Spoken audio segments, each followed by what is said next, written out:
welcome back to Gun Talk. You know, there are a few things that start conversations like talking about using a shotgun for self-defense, but I also think it's one of the areas where there may be more myths and misconceptions, or let's just say people are just flat out wrong when it comes to what they could use, should use, and how to use it.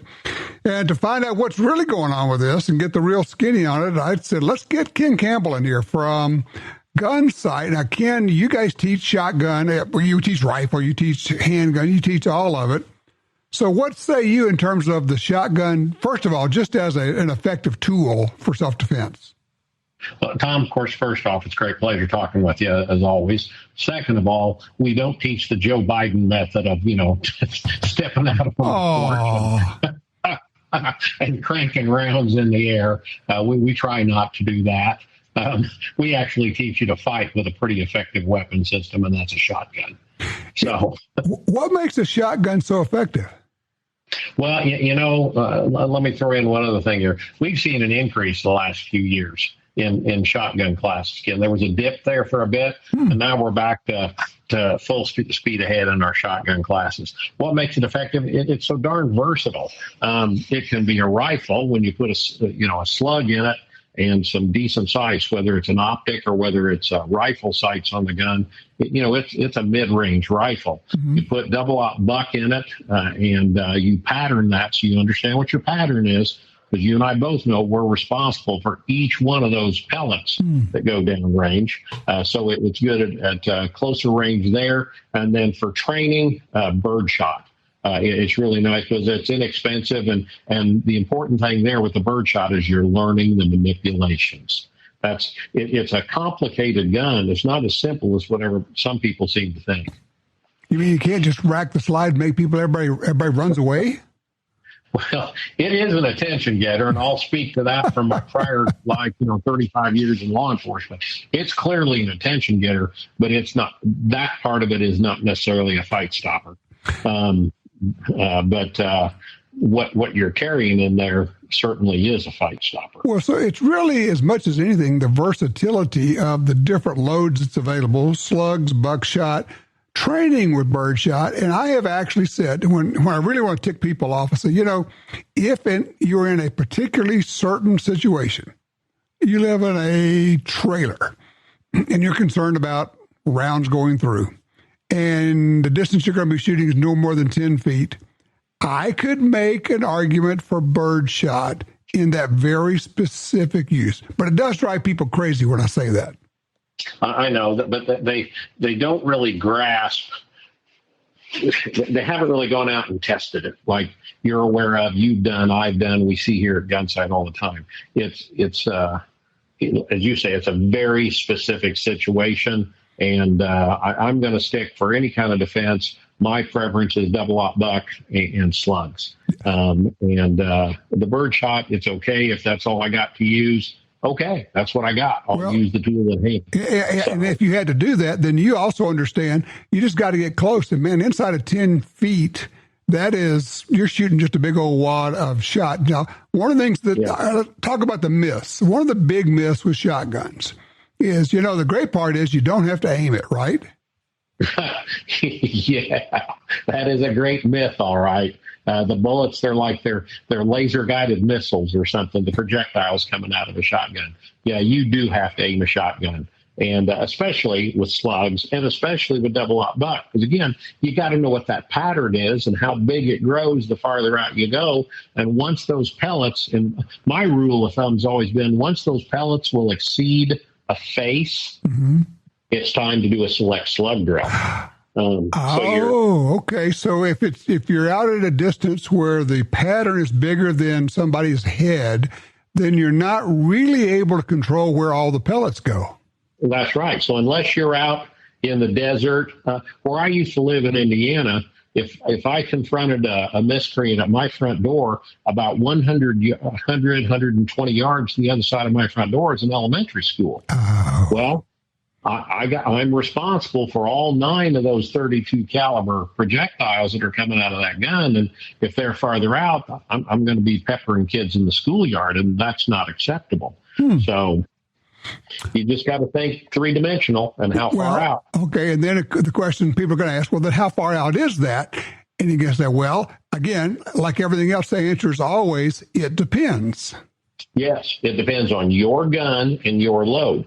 You can take Remington 870 number 27 and 870 number 28 that came off the production line, those barrels right next to each other, and you can put Federal Tactical in it and shoot it out of one gun, and it patterns this way, shoot it out of that next gun, and it's going to shoot a little bit different. And I don't understand the physics behind it all. I just know what I've seen. I'm from Missouri, show me type thing. I've seen it. So you got to get out and shoot it and test it and find it at different distances and say, okay, that's my max distance. Okay, that leads me to, you mentioned earlier, and we went by it really quickly, what you're really practicing is manipulation. And can I just say that this is probably not something you can teach yourself? I agree. I mean, there's some good videos out there on YouTube, whether they're Gunsite videos or some of the other good trainers out there. But this is something you need to learn how to do. It's like trying to teach yourself how to drive a stick shift by watching it on TV. And you may learn a little bit of it, but when you hit that first slick spot on the highway, or you're trying to hold that car on the hill and get up the hill at the stoplight, you're learning that YouTube video just wasn't that helpful after all.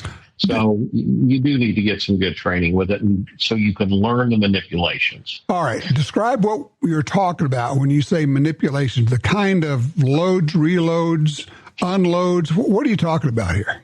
Yes, all of the above and more. How do we get the gun loaded? When I was a baby cop, they taught us what was called Dutch loading, and that was, it was like a slug and 2 double-aught buck or 3 double-aught buck. I forget what all it was in there. Well, hell, I can't remember now. I certainly couldn't remember then. And if I was topping the gun up, what was coming out next? Is it a slug? Is it a double-aught buck? I've been shooting here, and I'm trying to get more ammo in the tube. I don't know what it is. So you need to learn that, well, I need to keep double-aught buck in the tube, and I'll keep slugs in my side saddle. Well, if I need to get a slug in, how do I do what's called a select slug drill? How do I get the double-aught buck out of the chamber and a slug in the chamber so I can take that longer shot that I need to make? How do I unload the gun? And you don't want to just stand there and jack the forend on the gun, let all those cartridges go to the ground. That's uncouth. There's ways to unload the gun like a gentleman and capture those rounds and get them in your pocket or your dump pouch. How to know your gun's loaded. How to do a press check on your gun. My SWAT guys were helping do some training with some SEALs in Indianapolis many years ago, and they were doing shotgun door breaching, and one of the other guys said, well, can you press check a shotgun? And this young SEAL said, no, you really can't. And I'm thinking, Ken, keep your mouth shut. Ken, keep your mouth shut. These are SEALs. And I said, if I can just politely offer something to you, let me show you how to do a press check to verify you got a round in the chamber. And the guy's like, that is so cool. I've never seen that. Well, fast forward to about 5 years ago, we had a group out here, and this guy looked at me. He goes, weren't you the guy in Indianapolis that taught us? I said, damn, you got a heck of a memory. Yeah, I was that guy, and I hope it was a good memory and not something thinking I'm a smart aleck. It's interesting you say that, because it also points out, I don't care who you are, how much training you have, or how much experience you have, even Navy SEALs go back and get more training because they can learn Absolutely. things.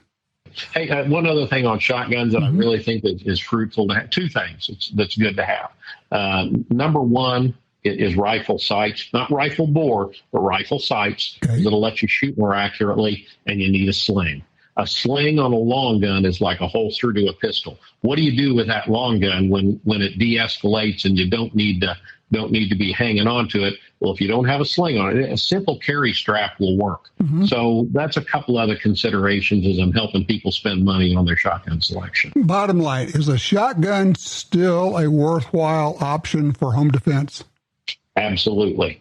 I do not feel undergunned. Again, it's a little more complicated weapon system, but I'm familiar with that. It's a lower capacity, so you learn how to shoot what you load what you shoot type thing.